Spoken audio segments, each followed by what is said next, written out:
Want to start using the VRBO app for vacation rentals, but not sure how? I'm Jessica, and in this video, I'll show you how to download and install the VRBO app.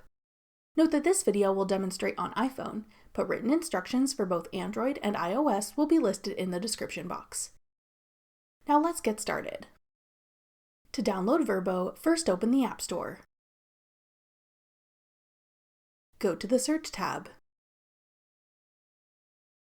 Then type in VRBO at the top.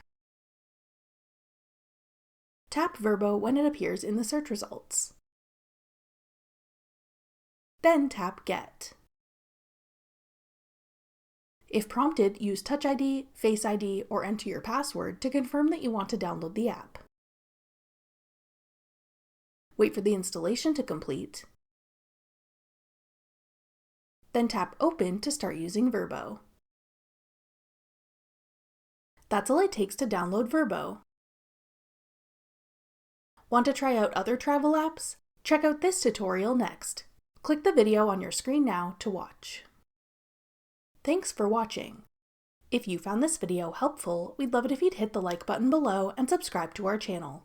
We put out great new tech tutorials like this one every day.